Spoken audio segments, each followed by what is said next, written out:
Hi friends, எல்லாருக்கும் வணக்கம். இப்போ நம்ம காடைக்கு உண்டான கேஜு, அது என்ன சைஸு, அது எப்படி ஆர்டர் பண்ணுறது, அதுக்கு என்னென்ன டூல்ஸ் தேவை அதையும் டீட்டெயில்டாக பார்ப்போம். பேரண்ட்டை நம்ம ஈஸியாக கேஜில் தான் வளர்க்க முடியும். முட்டை எடுக்கிறதுக்கு அப்புறம் கழிவுகளை அள்ளுறதுக்கு ஈஸியானது இந்த கேஜ் சிஸ்டம் மட்டும்தான். கேஜோட சைஸ் என்னென்னு பார்த்தீங்கன்னா 36 இன்ச்சுக்கு 120 இன்ச்சு டாப், அது 1.5 1/2 மெஸ்லையும், பாட்டம் 27 இன்ச்சுக்கு 120 இன்ச்சு அரைக்கரை மெஸ்லையும் போடணும். அப்புறம் இதிலே பார்ட்டிஷனோட சைஸு, ஸ்டாண்டோட சைஸு டீட்டெயிலாக போட்டிருக்கு. வேணுன்னா ஸ்க்ரீன்ஷாட் எடுத்து அளவு மெஷர்மெண்ட்டை மெதுவாக பார்த்துக்குங்க.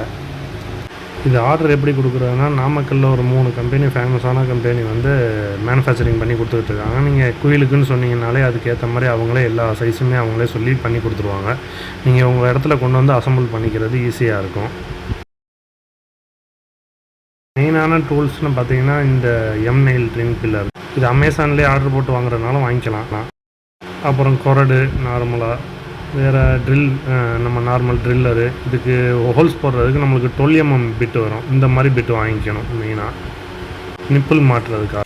கேஜ் ஒர்க் ஃபினிஷ் ஆனதுக்கப்புறம் அந்த ஒவ்வொரு கேஜுக்கு நேராக நம்ம பைப்பை நேராக வச்சுக்கிட்டு அதில் 2 நிப்பிள் மாட்டுறதுக்கான மார்க் பண்ணிக்கணும். மார்க் பண்ணிக்கிட்டு அதில் சேடில் வச்சுக்கிட்டு ட்ரில் சென்டர் பாயிண்ட்டாக பார்த்து ட்ரில்லை போட்டுக்கணும். ட்ரில்லை போட்டு சேடில் ஒட்டிட்டு நிப்பில் உள்ளே வச்சு டைட் பண்ணி விட்டு நம்ம நார்மலாக கேஜுக்குள்ளே சொருகி விட்டுற வேண்டியது தான். இந்த வீடியோவிலேயே நிப்பிள் எப்படி மாட்டுறதுன்ற வீடியோவும் போட்டிருக்கோம், அதையும் வேணாலும் பாருங்க. சென்டர் பாயிண்ட்டாக பார்த்து போட்டுக்கிட்டிங்கன்னா நம்மளுக்கு நிப்பிள் மாட்டும் போது ஈஸியாக இருக்கும், இல்லைன்னா ரொம்ப டைட்டாக இருக்கும். அதே மாதிரி நீங்கள் ரொம்ப அழுத்திட்டிங்கன்னா பின்னாடி சைடில் போய் ஹோல்ஸ் விழுந்துடும். கொஞ்சம் ஸ்லோவாக வச்சு மிஷினை வச்சு ஓட்டணும். அப்புறம் ட்ரில் போட்ட இடத்துல அந்த பிசர் இருக்கும், அந்த பிசரை க்ளீன் பண்ணிக்கணும். ஏன்னா பேஸ்ட் போடும்போது நம்மளுக்கு ரொம்ப டிஸ்டர்பன்ஸாக இருக்கும், சீட்டிங் ஆகாது. சேடில் நல்லா சுற்றி அதை க்ளீன் பண்ணி விட்டு பைப்பை ஃபுல்லாக தட்டி எடுத்துடணும். ஹோல்ஸ் போட்டதுக்கு நேராக வச்சு சேடில் பேஸ்ட் பண்ணிவிட்டு அதை கொஞ்சம் நேரம் ஒரு 1 ஹவருக்கு மேலே காய விட்டுருங்க. காய விட்டதுக்கப்புறம் நீங்கள் நிப்பில் மாட்டிக்கலாம். நிப்பில் எப்பவுமே டெப்லான் டேப் சுற்றி போடணும். முன்னாடிலாம் நூல் சுற்றி போடுவாங்களோ அது மாதிரி டெப்லான் டேப் போட்டிங்கன்னா லீக் ஆகாது, லீக்கேஜ் இருக்காது. அதே மாதிரி குவாலிட்டியான நிப்பிள் வாங்கிக்கிறங்க. குவாலிட்டியான நிப்பிள் போட்டால் தான் உங்களுக்கு லைஃப் இருக்கும். ஒரு 3 years ஆச்சு லைஃப் இருக்கும், இல்லைன்னா அடிக்கடி போயிடும்.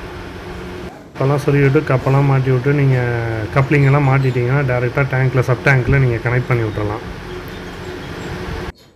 ஃபீடர் ட்ரையையும் வச்சு கட்டி விட்டுட்டிங்கன்னா கேஜ் ஒர்க்கு ஃபினிஷ் ஆகிடும். இதில் ஒரு செட்டுன்றது 10 அடி இருக்கும். 10 அடியை நம்ம 6 பார்ட்டிஷனாக பிரிச்சுருப்போம். ஒரு பார்ட்டிஷனில் 12 காடை போடுவோம். 9 ஃபீமேலும் 3 மேலும் போடுவோம். அப்படி போட்டால் பர்சன்டேஜ் நல்லாயிருக்கும். நம்ம போட்டிருக்கிறது மொத்தம் 50 செட்டு. 50 செட்டுனா 3600 காடை போடலாம். இந்த இதில் வர்ற பட்ஜெட் பார்த்திங்கன்னா கேஜுக்கு மட்டும்தான், கேஜுக்கும் கீழே இருக்கிற ஸ்டாண்டுக்கு மட்டும்தான் போட்டிருக்கு. செட்டு உள்ள பேரண்ட்டுக்கு இதுக்கெலாம் கணக்கு பண்ணல. கேஜு, நிப்பிள், இந்த கேஜோட சிஸ்டத்துக்கு ஃபுல்லாத்துக்கும் மட்டும் ரேட்டு பட்ஜெட் போட்டிருக்கோம் நம்ம. இதில் லேபர் பார்த்திங்கன்னா நானும் என்னோடய ஃப்ரெண்ட்ஸை சேர்ந்து பார்த்ததுனால இதில் லேபர் ஒன்றும் எங்களுக்கு பெருசாக பிடிக்கல. அதனால் உங்களுக்கு இதில் கம்மியாக தெரியும். நீங்கள் உங்களுக்கு ஒரு வேளை லேபர் வெளியே வச்சு பார்த்தீங்கன்னா ஒரு 20,000 30,000 எக்ஸ்ட்ரா தான் வரும். இதுக்கு நம்ம 3600 கடை நம்ம செட்டுக்கு மொத்தம் 2,30,000 வந்துச்சு நமக்கு. செட்டு, கேஜு, பேரண்ட்டு, சிக்ஸு எல்லாமே சப்ளை பண்ணிகிட்ருக்கோம். காடை சம்மந்தப்பட்ட எல்லாமே சப்ளை பண்ணிகிட்ருக்கோம். இன்குபேட்டரும் மேனுஃபேக்சரிங் பண்ணி கொடுத்துருக்கோம். சார் நம்ம பார்க்குறத வேலை நம்ம கரெக்டாக பார்த்தா தானே நமக்காக வேலை பார்க்குறான், அவனோட வேலை கரெக்டாக பார்க்கும். சத்தியமா சொல்றேன் சார், நான் இது சும்மா ஹாபிக்காக பண்ணல, 100% ப்ரொஃபஷனல்.